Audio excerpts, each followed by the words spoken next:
नमस्कार बच्चों। आज हम बात करेंगे क्लास 10th एसएसटी सामाजिक विज्ञान की और आपके टर्म 2 के एग्जाम की। डिटेल में डिस्कस करेंगे हम कि आपको क्या करना है, क्या नहीं करना, डूज की बात करेंगे, डोंट्स की बात करेंगे, उन मिस्टेक्स की बात करेंगे जो स्टूडेंट्स अक्सर एग्जाम में करके आते हैं और जिसके कारण उनके मार्क्स कम हो जाते हैं, कट जाते हैं, जो हमें बिल्कुल नहीं करना। ये जो हमारा सोशल साइंस होता है, ये मैथ, साइंस या इंग्लिश से एक अलग सब्जेक्ट होता है, क्योंकि मैथ्स या साइंस या इंग्लिश की अगर हम बात करें तो वहाँ पर अगर आपको आंसर्स आते हैं, that is more than enough, यानी कि आपको पूरे मार्क्स मिलेंगे। जबकि एसएस के साथ ऐसा नहीं है। अगर आपको पूरे आंसर्स आते हैं तो भी इस चीज़ की गारंटी वारंटी नहीं है कि आपको पूरे मार्क्स मिलेंगे। इसमें प्रेजेंटेशन स्किल्स बहुत मैटर करती है कि आपने आंसर्स को लिखा कैसे, तो वो भी हम डिटेल में डिस्कस करेंगे कि 2 मार्कर को कैसे लिखना है, 3 मार्कर को कैसे लिखना है, 5 मार्कर को कैसे लिखना है, मैथ वर्क को हमें कैसे करना है, कौन सी गलती है जो अक्सर एसएस में हो जाती है जो हमें नहीं करनी है, रीडिंग टाइम को हमें कहाँ यूटिलाइज करना है, वो सारी चीज़ें हम यहाँ पर डिस्कस करने वाले हैं। तो चलिए शुरुआत करते हैं हम आज के इस वीडियो की, जो आपके लिए बहुत ज़्यादा इंपॉर्टेंट रहने वाला है। सबसे पहले हम बात करेंगे आपकी रीडिंग स्ट्रेटजी की, यानी कि रीडिंग टाइम को हमें कैसे यूटिलाइज करना है। जैसे इंग्लिश के एग्जाम की बात करें तो हमने आपको बोला था कि इंग्लिश के एग्जाम में सबसे पहले क्या करना है, बस जल्दी से 1 मिनट में हमें क्वेश्चंस को देखना है, निगाह लगा ली हमने कि हाँ ये क्वेश्चंस आए हुए हैं, उसके बाद हमें जो अनसीन पैसेज दिए गए हैं उनको हमें रीड करना है, ये हमने बोला। एसएस में क्या रहेगा, एसएस में तो ऐसा कुछ नहीं, तो एसएस में जो रीडिंग स्ट्रेटजी हमारी रहेगी कि हमें जैसे ही क्वेश्चन पेपर मिला हमें सभी क्वेश्चंस को ध्यान से रीड करना है। ओके, उसके बाद क्या करना है कि जो चॉइस बेस्ड क्वेश्चंस आपको मिलेंगे, ओके, इंटरनल चॉइसेस आपको मिलने वाली है, तो वो आपको ध्यान से देखना और उसमें से हमें डिसाइड करना है कि हमें कौन सा क्वेश्चन करना है और कौन सा क्वेश्चन नहीं करना है। यानी कि पहला यहां देखिए कि रीड द क्वेश्चन केयरफुली, ये एसएस में सोशल साइंस में बहुत मैटर करता है, क्योंकि इसमें क्वेश्चंस की जो लैंग्वेज होगी वो थोड़ी सी चेंज हो सकती है और हमने जल्दबाजी में देख लिया, दैट्स ओके, कि अच्छा ये तो वही है जो हमने रीड किया हुआ है, और हम कई बार पूछा कुछ और होता है और हम राइट कुछ और कराते हैं, तो वो आपको ध्यान रखना है। ओके, दूसरी चीज़ कि जो चॉइस बेस्ड क्वेश्चन है वो रीडिंग टाइम में हमें रीड करना है और उसमें से हमें डिसाइड कर लेना है उसी वक्त, बी कन्फर्म्ड, यानी कि उसमें किंतु परंतु नहीं रहनी चाहिए कि हम ये क्वेश्चन करने वाले हैं। अब क्या होता है कि कई बार हम इस चीज़ को डिसाइड नहीं करते हैं, उसके बाद सीधा सा गए, पहले को हमने राइट करना शुरू कर दिया, उसके बाद जब हाफ पे पहुंचे पता चला कि भाई ये तो 5 मार्क्स का हो नहीं पा रहा, ये तो 3 मार्क्स का बन नहीं पा रहा, हम उसके बाद नेक्स्ट पे जाएंगे, टाइम वेस्टेज होता है, उसमें सारी प्लानिंग गड़बड़ हो जाती है, उसके बाद अपना माइंड है कहीं स्टक हो जाता है और हम गड़बड़ कराते हैं। तो वो हमें यहाँ पर डिसाइड करना है, वो नहीं करना है हमें। ओके, यहाँ पे ही हम डिसाइड कर लेंगे कि ये क्वेश्चन मुझे आता है, दैट्स ओके, और उसी के साथ ही जाना है, पूरा जो जोड़ लगाना है, सोचना है तो वहीं पे सोचना है। क्लियर? तो ये हम करेंगे किस में, जो हमारा रीडिंग टाइम होगा उसमें हमें ये डिसाइड करना है, और उसको आप पेंसिल से या पेन से मार्क कर लोगे कि ये क्वेश्चन आप करने वाले हो। उसके बाद हम बात करेंगे कि क्वेश्चन की लैंग्वेज जो मैटर करेगी, जो अभी मैंने ऊपर भी बात की कि read the questions carefully, question की लैंग्वेज जो साइंस या हम मैथ्स की बात करें तो वहाँ पे डायरेक्ट सी होती है, सीधा सा पूछा जाता है। ओके, यहाँ पे ऐसा नहीं होता, यहाँ पे आपको एक स्टेटमेंट दिया जाएगा, 2 या 3 क्वेश्चन ऐसे होंगे जिसमें एक स्टेटमेंट दिया जाएगा, एक लाइन दी जाएगी और उस लाइन के बाद आपको एलोबरेट करना है, एक्सप्लेन करना है, तो वो आपको ध्यान से देखना है। ओके, उसके लैंग्वेज को समझना कि ये कह क्या रहा है, क्योंकि अगर लाइन दी गई है इट मीन्स दैट आपके पास बहुत सारा स्कोप है कि आप उसके बारे में राइट कर पाओ, उसको एक्सप्लेन करना है। सिर्फ क्वेश्चन की लैंग्वेज चेंज हुई है, क्वेश्चन आपको आता है, उसका आंसर आपको आता है, तो वो आपको ध्यान से देखना। दूसरा ये कि read and do parts carefully. अब यहाँ पे कई बार मिस्टेक कराते हैं जहाँ पे 1-2 मार्क्स हमारे उड़ जाते हैं। जैसे पूछा गया व्हाट एंड व्हेन, कब और कहाँ पूछा गया, तो हमने क्या किया, हमने कब तो कर दिया, कहाँ छोड़ा है, कहाँ कर दिया, कब छोड़ा है। तो अगर ये पार्ट्स में है, आपका 2 मार्कर क्वेश्चन पार्ट्स में है, 2 क्वेश्चन ऐसे होंगे, 3 मार्कर में एक क्वेश्चन एटलीस्ट ऐसा होगा, ऐसे ही 5 मार्कर में एक क्वेश्चन एटलीस्ट ऐसा होगा जिसमें 2 पार्ट्स होंगे या 3 पार्ट्स भी हो सकते हैं, तो हमें उन पार्ट्स को अलग अलग करना है। ओके, जैसे 2 मार्कर है, अगर 2 पार्ट्स पूछे गए तो दोनों को अलग अलग हमें फोकस करना है उनके ऊपर, क्योंकि उसमें जब आंसर की हमें मिलेगी, जब हम मार्किंग करेंगे, आपकी आंसर बुक को चेक करेंगे, तो उस वक्त अलग अलग मार्क्स होंगे, 1+1, जैसे 5 मार्कर है तो उसमें 1+2+2, ओके, इस टाइप से दिए होंगे। तो मान लीजिए आपने एक पार्ट को स्किप कर दिया, आपने क्वेश्चन तो कर दिया, बहुत लेंथी कर दिया आपने, लेकिन जो चीज़ पूछी गई थी उसमें से एक पार्ट मिस कर दिया, तो 2 मार्क्स तो आपके गए। अगर उसका 1 मार्क्स है, 1 मार्क तो आपका गया। ओके, तो वो हमें ध्यान रखना है कि अगर क्वेश्चंस को रीड कीजिए कि पूछा क्या गया वो डिसाइड कीजिए, उसके बाद दोनों पार्ट्स है तो अलग अलग, जैसे 3 मार्कर है तो अलग अलग जो स्टंजा है उसमें आप करोगे, 5 मार्कर में 3 पार्ट्स पूछेंगे, 3 जो पार्ट्स है वो अलग अलग स्टंजा में आपको शो करना है। क्लियर? तो ये आपको मिस्टेक नहीं करनी। बहुत सारे स्टूडेंट्स करके आते हैं कि हाँ 3 मार्कर क्वेश्चन आए, उसका पहला पार्ट है, बहुत कुछ है उनके लिए लिखने के लिए, लिखा है, एक छोटी सी चीज़ सेकंड पार्ट में पूछी गई, उसको स्किप कर दिया, बाय मिस्टेक हो गया, कैसे भी हो गया, तो वो हमें नहीं करना है, तो वो आपको ध्यान रखना है। तो जब आप क्वेश्चन रीडिंग टाइम में आप क्वेश्चंस को रीड कर रहे हो, चॉइसेस को डिसाइड कर रहे हो, तब ये भी आप अंडरलाइन कर लीजिएगा कि इस क्वेश्चन में 2 चीज़ें पूछी गई, कब पूछा गया, कहाँ पूछा गया, तो उसको आप अंडरलाइन कर लोगे ताकि आपको ये चीज़ें याद रहे और आप इनको स्किप ना करो। Okay, clear. तो ये हमें बहुत इंपॉर्टेंट रहने वाला है आपके सोशल साइंस के क्वेश्चन पेपर में, उसके लैंग्वेज को लेकर के। उसके बाद वर्ड लिमिट की बात आती है। काफ़ी सारे स्टूडेंट्स इस चीज़ को लेकर के भी कंफ्यूज रहते हैं कि वर्ड लिमिट क्या होनी चाहिए। तो वर्ड लिमिट की अगर बात करें, जैसे हम मार्किंग करते हैं, मार्किंग में अक्सर बैठे होते हैं 30-40 टीचर्स हम एक साथ बैठे होते हैं, तो वहाँ पे मार्किंग चल रही होती है, तो क्या एग्जैक्टली हम वर्ड लिमिट को काउंट करते हैं? बिल्कुल नहीं करते। तो वर्ड लिमिट अगर आपकी 10 कम है, 10 ज़्यादा है, डजेंट मैटर नहीं करती। वो एक मोटे तौर पे आपको आइडिया दिया जाता है। तो आपका करना क्या है, ये ध्यान रखना कि जैसे आपका 2 मार्कर क्वेश्चन है, ओके, तो जो पूछा गया है वो क्लियर हो जाए, और 2 मार्कर क्वेश्चन है तो वो 4 लाइन्स काफ़ी रहेगी, मोर देन इनफ रहेगी। अगर आपकी 3 लाइन्स है तो भी आपकी काफ़ी रहेगी, क्लियर। लेकिन ये नहीं होना चाहिए कि 2 मार्कर क्वेश्चन आप 1.5 लाइन में निपटा रहे हो। अगर 1.5 लाइन में निपटा रहे हो, इट मीन्स दैट कहीं ना कहीं गड़बड़ है। मान लीजिए कि डेफिनेशन पूछ दी, सिर्फ आपको लगता है कि भाई इससे ज़्यादा क्या बताएं, तो उसमें आपने 1.5 लाइन में उसको बता दिया, उसके बाद एग्जाम्पल दे सकते हो आपको अलग लाइन में जा करके, तो आपको करना है, ठीक। ऐसे ही आपके अगर हम बात करें पॉइंट्स में, अगर आप लिख रहे हो तो 2 मार्कर क्वेश्चन है, 2 पॉइंट्स भी आपके काफ़ी रहेंगे। अगर एग्जैक्ट आंसर मिल रहा है, आप मैक्सिमम 3 तक जा रहे हो, उससे ज़्यादा नहीं जाना है, क्योंकि पूरी की पूरी कहानी नहीं लिखनी है। स्टोरी लिख दोगे तो उसके एक्स्ट्रा मार्क्स नहीं है बिल्कुल भी, ओके। टाइम वेस्टेज नहीं करना है। तो आपको ये ध्यान रखना कि अगर आप ऐसे पैसेज में लिख रहे हो तो 3 to 4 लाइन्स काफ़ी रहेगी। अगर आपको डेफिनेशन है तो 1.5 लाइन में डेफिनेशन कर दी, तो एग्जाम्पल दे दीजिए ताकि आप 3rd लाइन तक पहुंच पाओ, यह हमें ध्यान रखना है। पॉइंट्स लिख रहे हो तो 2 इनफ है, मैक्सिमम आप 3 तक जा सकते हो, 4 तक आप नहीं जाओगे, क्लियर।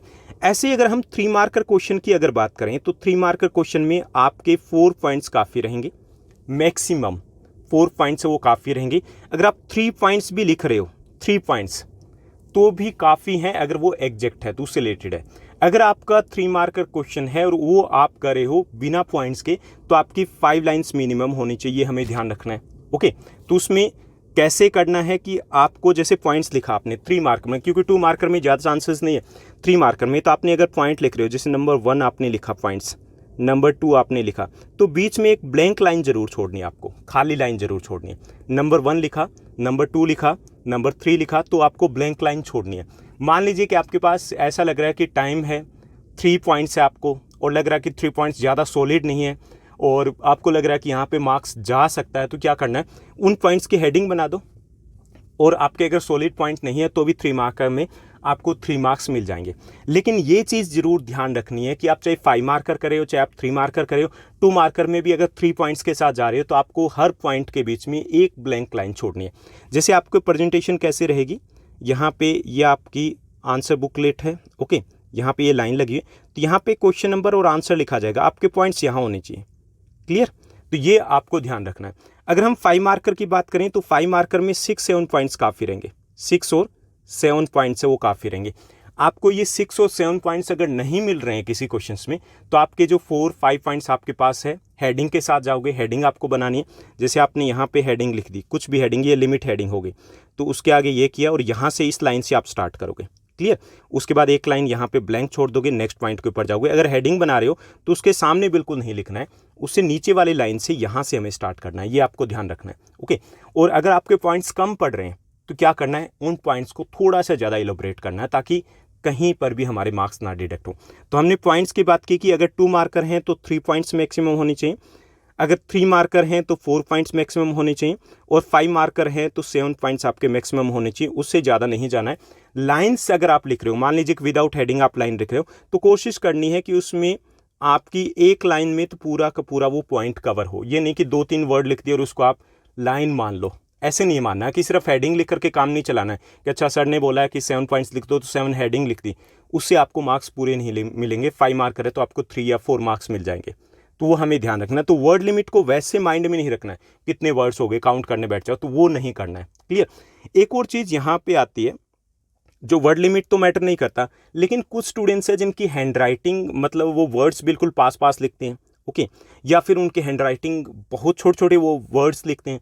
तो उनको थोड़ा सा ध्यान रखना कि इतने भी पास पास ना लिखें, इतने भी छोटे छोटे ना लिखें कि उन्होंने लिखा भी पूरा, टाइम भी पूरा दिया, लेकिन कहीं ना कहीं ये लगे कि नहीं ये 5 मार्कर का बना नहीं है, आपको 4 मार्क्स मिल जाए। तो वो थोड़ा सा अपने माइंड सेट करके चलिएगा जिनकी हैंड राइटिंग उतनी बेटर नहीं है, जो बहुत छोटा लिखते हैं, कि हमें स्पेस को कवर करना है। क्लियर?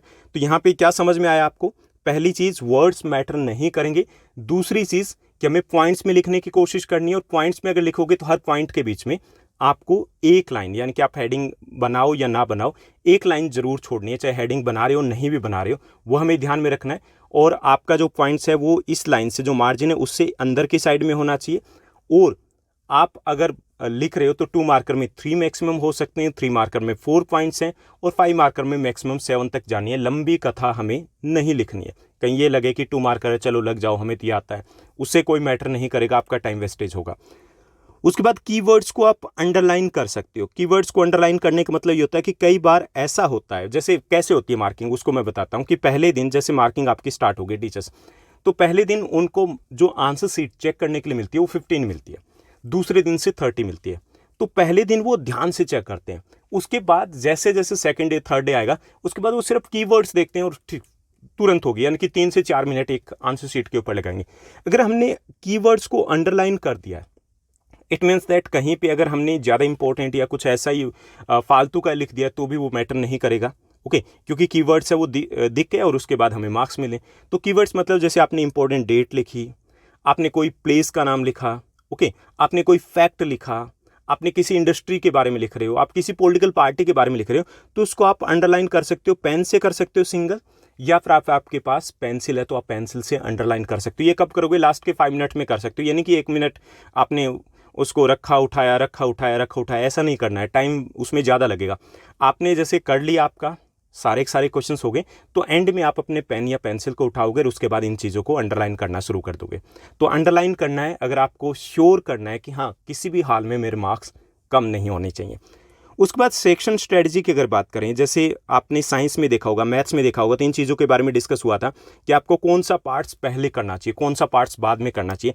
तो सोशल साइंस में ऐसा कोई मैटर नहीं है कि आप कौन सा सेक्शन पहले करते हो कौन सा बाद में करते हो, डजेंट मैटर। आप अगर आपको लगता है कि आपने 5 मार्कर क्वेश्चन ज़्यादा अच्छे से आते हैं तो वो आप पहले कर सकते हो, आपको लगता है कि 3 मार्कर पहले अच्छे से आते हैं तो आप पहले कर सकते हो, तो वो मैटर नहीं करेगा, जो आपका मन करे वो कर सकते हो। हालांकि जनरली ये कहा जाता है कि सीक्वेंस के अकॉर्डिंग क्वेश्चन कीजिए, अगर ना करें तो कोई बात नहीं, क्योंकि आपने जो क्वेश्चन किया 1 किया 2 किया 3 किया, उसके बाद आपने 4th नहीं किया 5th किया, ओके, आपने सेकंड जो 4th है वो लास्ट में कर दिया, कोई फर्क नहीं पड़ेगा, ओके। लेकिन ये जरूर ध्यान में रखना है कि शुरुआत के आपके 3-4 क्वेश्चंस हैं वो आपके करेक्ट होने चाहिए, करेक्ट, उसमें मिस्टेक्स हमें नहीं करनी है, कटिंग्स को अवॉइड करना है। वो अगर करेक्ट है तो वो एक माइंड सेट हो जाता है टीचर का, जब मार्किंग करते हैं कि हाँ ये बच्चा अच्छा है। तो उसके बाद 3 मार्कर क्वेश्चन है तो उसमें अगर 2 आ रहे हैं तो भी टीचर को लगता है नहीं इसके पूरे आने वाले, 3 दे दिए जाते हैं। 4 मार्कर, अब हम जैसे 5 मार्कर अच्छा नहीं जाता लास्ट में, लेकिन सारों में हम पूरे लेकर के जा रहे हैं और 5 मार्कर एक में जिसमें हमारे 4 बन रहे हैं, एक्चुअली में ही 4 बन रहे हैं, तो भी टीचर को लगेगा कि नहीं इसको 5 देने चाहिए, 1 मार्क्स वो एक्स्ट्रा मिल जाता हमें। तो ये मैटर नहीं करेगा कौन सा सेक्शन करे हो, ये मैटर नहीं करेगा कि सारे सीक्वेंस के अकॉर्डिंग करे हो, लेकिन अगर आपको कहीं पे लग रहा है कि एक आध क्वेश्चन के ऊपर डाउट है तो आप एंड में कर सकते हो, उससे कोई फर्क नहीं पड़ने वाला। कटिंग्स नहीं करनी, जैसे आपने वर्ड्स आपने लिख दिया, यहाँ पे कोई वर्ड लिख दिया, ये स्ट्रेटजी है, मान लीजिए इसमें मिस्टेक्स हैं तो आप इसको सिंगल क्रॉस कर सकते हो, क्लियर, या छोटा सा एक यहाँ पे लगा सकते हो। ये नहीं कि आप पूरा का पूरा वहाँ पे पेन लगा दो, ऐसा लगा दो, कुछ लिख दो कि सॉरी रॉन्ग, ओके, इस टाइप के वर्ड्स हमें नहीं यूज़ करने। उसके बाद एक और चीज़ भी हमें याद रखनी है कि सेक्शन स्ट्रेटजी चलो मैटर नहीं करेगा, एक ये कि जैसे आपका 3 मार्कर क्वेश्चन है, यहाँ पे ये आपकी आंसर शीट है, 3 मार्कर क्वेश्चन है, और यहाँ पर आपका ये आंसर पहले वाला कंप्लीट हो गया, तो 2 लाइनें आपकी यहाँ आएगी 3 मार्कर की, 2 लाइनें नेक्स्ट पेज पे जाएगी। इस सिचुएशन में मार्क्स कट जाते हैं क्योंकि वो पूरा लेंथ ही नहीं दिख रहा। कुछ टीचर्स इस मेंटलिटी के साथ भी चेकिंग करते हैं। तो हमें क्या करना है कि अगर लाइन नीचे कम बची हुई है 3 मार्कर में 5 मार्कर में, तो यहाँ पे हमें क्या करना है, PTO बड़ा सा लिख देना है, प्लीज टर्न ओवर, PTO बड़ा सा कैपिटल लेटर में लिख देना यहाँ पे, और उसके बाद नेक्स्ट पेज से ही हमें स्टार्ट करना है 3 मार्कर को। ऐसे ही 5 मार्कर को करना है। 5 मार्कर कभी भी लास्ट के अगर 4-5 लाइनें रह रहती है तो वहां से हमें स्टार्ट नहीं करना है। ओके, PTO लिखिए, नेक्स्ट पेज से स्टार्ट कर दीजिए। PTO जरूर लिखना है, जितना स्पेस हो उसके अकॉर्डिंग उतना बड़ा करते जाइए। क्लियर। एक और चीज इसमें आएगी कि मान लीजिए आपने एक 2 मार्कर क्वेश्चन किया, वो आपका रोंग हो गया, उसके बाद आप दोबारा करना चाहते हो। ओके, एग्जैक्टली आप श्योर हो कि वो रोंग है हमारा, दोबारा करना चाहते हो, तो 2 मार्कर आपने पहले किया, उसके ऊपर आप बड़ा सा आप ओवर अटेम्प्ट लिख दोगे, उसके बाद आप उसको दोबारा करोगे। क्रॉस लगाना या ऐसा कुछ नहीं करना है। क्लियर। तो ये रहेगा आपका सेक्शन में कि सेक्शन का कोई मैटर नहीं है, कौन सा भी कीजिए। हाँ, फर्स्ट के 2-3 क्वेश्चंस कोशिश करने की, वो आपको जो बिल्कुल श्योर हो, अच्छे से कर सकते हो वो कीजिएगा। उसके बाद अगर कोई क्वेश्चन स्किप करना चाहो, एंड में करना चाहो, तो वो भी आप कर सकते हो। उसके बाद हम बात करेंगे टाइम मैनेजमेंट की, कि टाइम मैनेजमेंट को हमें कैसे लेके चलना है, क्योंकि ये भी हमें ध्यान में रखना है। कई बार हम बहुत जल्दी जल्दी भागने लगते हैं शुरुआत में, और एंड में जाकर के हमारे पास टाइम बच जाता है। हमें पता चलता है कि जल्दी जल्दी के चक्कर में हमने कोई क्वेश्चन है वो शॉर्ट कर दिया, या फिर हम बहुत स्लो करें और एंड में जाकर के हमें पता चलता है कि टाइम नहीं बचा। दोनों ही सिचुएशन में हमारे मार्क्स कम हो जाते हैं। तो टाइम मैनेजमेंट को हमें मोटे तौर पे ध्यान में रखना है, क्योंकि इसमें सेक्शन वाइज तो हम स्ट्रेटेजी नहीं बना सकते, क्योंकि हम सेक्शन एक साथ करें कोई ज़रूरी नहीं है। तो मैं मार्क्स के अकॉर्डिंग आपको बता रहा हूँ। जैसे 2 मार्कर क्वेश्चन है तो उसको आपको 6 मार्क्स देने हैं, 6 मिनट्स देने हैं आपको। 3 मार्कर क्वेश्चन है तो उसको 9 मिनट्स आप दे सकते हो। 5 मार्कर क्वेश्चन है तो उसको आपको 15 मिनट्स देने हैं। 4 मार्कर क्वेश्चन है तो उसको आप 12 मिनट्स दे सकते हो। ओके, ये टाइम आप लेकर के चलोगे। जैसे आपके फर्स्ट 5 क्वेश्चन है, 2 मार्कर क्वेश्चन है, 10 मार्क्स के हो गए, तो ये आपके 30 मिनट्स में हो जाने चाहिए, क्योंकि एक क्वेश्चन को हम कितने दे रहे हैं, 1 मार्क्स को 3 मिनट्स दे रहे हैं। तो ये आप अपने माइंड में लेके चलोगे कि अगर 2 मार्कर क्वेश्चन है तो उसको आप 6 मिनट्स में करने की कोशिश करोगे। कोशिश कीजिए कि अगर 5 मिनट्स में हो जाए, दैट्स ओके, ज़्यादा बेटर रहेगा। तो वो आपको थोड़ा सा ध्यान में रखना है। क्लियर। तो ये आपका टाइम मैनेजमेंट में रहेगा कि कैसे करना है। इसकी एक प्रॉपर प्लानिंग बना करके आपको जाओगे, और ताकि आपको ध्यान में रहे कि जब पहला 1 घंटा हो चुका है तो आपका कितने क्वेश्चंस हो चुके हैं, कितने क्वेश्चंस आपके रहते हैं। उसके बाद हम बात करेंगे कि आपको एक और चीज़ करनी है, कि जैसे नंबर्स हम यूज़ करते हैं पॉइंट्स में, नंबर्स, उसकी जगह अगर आप साइन यूज़ करो तो ज़्यादा बेटर रहेगा। जैसे आपने स्टार यूज़ कर लिया पॉइंट्स 1 के लिए, आपने एरो यूज़ कर लिया, ओके, इस टाइप से आपने यूज़ कर लिया। ओके, ये चीज़ें आपको यूज़ करनी है, कोशिश कीजिए। क्योंकि कुछ टीचर्स के माइंडसेट में ये होता है कि अच्छा 5 मार्कर क्वेश्चन है, 5 पॉइंट्स लिखें, भाई मार्क्स तो पूरे नहीं मिलने चाहिए। 5 मार्कर क्वेश्चन है, 6 पॉइंट्स है, कईयों के माइंड में ये रहता है कि नहीं मार्क्स पूरे नहीं, क्योंकि वो टीचर्स, ऐसा नहीं कि उनका अलग एक अपना पैटर्न रहा होगा, लेकिन उनके माइंड में ये होता है कि पॉइंट्स मतलब 5 मार्कर, 7 पॉइंट्स, 8 पॉइंट्स, तो ज़रूरी नहीं होता ऐसा। लेकिन कुछ टीचर अपने माइंड में ये चीज़ें भी लेकर के चलते हैं। तो वहाँ पे क्या करना है कि हम कोई भी अच्छा सा साइन जो बना सकते हैं वो हम यूज़ करेंगे। क्लियर। तो साइन यूज़ कर लोगे जहाँ पे पॉइंट्स कम रहे, और सब में यूज़ कर लो तो बेटर है, क्योंकि उसमें कैलकुलेट नहीं होता। आप ABCD यूज़ कर सकते हो, ABCDE पॉइंट ऐसे यूज़ कर सकते हो, ये ज़्यादा बेटर रहेगा, क्योंकि इसमें एकदम से क्लिक नहीं करता कि पॉइंट्स कितने हुए जब फास्ट चेकिंग कर रहे होते हैं। क्लियर। तो ये आप कर सकते हो। हाँ, ये कहीं भी सर्कल जो पॉइंट्स को आप करते हो ये कहीं भी यूज़ नहीं करना है, क्योंकि ये बड़े ख़राब से दिखते हैं, तो वो यूज़ नहीं करना। आप ऐसे यूज़ कीजिए नंबर्स की बजाय, अगर कर सकते हो तो। उसके बाद ये कि जो आपके 5 मार्कर क्वेश्चन रहेंगे उनमें हमें हेडिंग बनानी है। 5 मार्कर क्वेश्चन में कोशिश कीजिए कि हेडिंग बनाने में, हेडिंग तो उसी लाइन से उठानी है ना। आपने यहाँ पे ये हेडिंग बना दी और उसके बाद यहाँ से इस लाइन से स्टार्ट कर दिया, तो 5 मार्कर में तो कोशिश कीजिए 6 पॉइंट्स, अगर 5 भी लिखे हैं, हेडिंग बनाए, आपको पूरे मार्क्स मिल जाएंगे। तो वो भी हमें कोशिश करनी है। मैप वर्क की अगर बात करें तो मैप वर्क को हल्के में नहीं लेना है। हल्के में क्यों नहीं लेना है मैप वर्क को? क्योंकि मैप वर्क में आमतौर पे आप 2 मिनट भी नहीं सोचते, बस ये है ठीक है कर दिया। थोड़ा सा सोचिएगा ज़रूर कि मैप वर्क को आप कैसे शो करने वाले हो। जैसे इसमें हिस्ट्री का आपका 1 मार्कर आएगा, सिर्फ आपके 6 पॉइंट्स है, एक आएगा, देखो 6 पॉइंट्स है। अगर वहाँ पे अगर आप श्योर नहीं होते हो, आपकी गलती है, 3 मिनट लगेंगे सारे के सारे। आपका टोटल जो सोशल साइंस का सिलेबस है, टोटल डिटेल में चैप्टर है, मैप वर्क का, इंपॉर्टेंट डेट्स है, मोस्ट इंपॉर्टेंट क्वेश्चन है, सब कुछ हमने पब्लिश किया है क्लास 10 सोशल साइंस के जीनियस बैच में। तो वहाँ से आप देख लीजिए 2 या 3 मिनट लगेंगे हिस्ट्री में। ऐसे जियो का भी चैप्टर वाइज किया हुआ है। जियो का जो आएगा वो आइडेंटिफिकेशन के लिए आएगा, जो शो करने के लिए, लेबलिंग के लिए आएगा, और जो हिस्ट्री का आएगा वो आइडेंटिफिकेशन के लिए आएगा। तो आपको वो ठीक से करना है, सोच के करना है, ये नहीं कि जल्दबाजी में कर दिया। एक बार किया उसके बाद उसको देखिए, ओके, तो उसमें मार्क्स डिडक्ट नहीं होने। कई बार ऐसा होता है कि श्योर होते हैं, ओके, लेकिन माइंड में क्लिक नहीं कर पाए कि उसको उड़ीसा में शो करना था या फिर उसको तेलंगाना में शो करना था। कंफ्यूज हो गए। कंफ्यूज क्यों हो गए? क्योंकि हमने फोकस नहीं किया। तो फोकस करके आपको करना है। क्लियर। तो ये रहेगी आपकी स्ट्रेटजी कि आपको क्या करना है, क्या नहीं करना, कैसे आप बेस्ट स्कोर कर सकते हो। थोड़ी देर के बाद आपको एक और वीडियो मिलने वाली है जिसमें हम बात करेंगे आपके ब्लूप्रिंट की। ब्लूप्रिंट मतलब कि कौन से चैप्टर में से 2 मार्कर आएगा, कौन से में से केस स्टडी बेस्ड क्वेश्चन आएगा, कौन से में से लॉन्ग आंसर टाइप क्वेश्चन आएगा, पूरे पैटर्न को हम डिस्कस करेंगे। उसके बाद थोड़ा सा आपके लिए फोकस करना और ईजी हो जाएगा। इस वीडियो में बस इतना ही। Thank you, bye bye, have a nice day.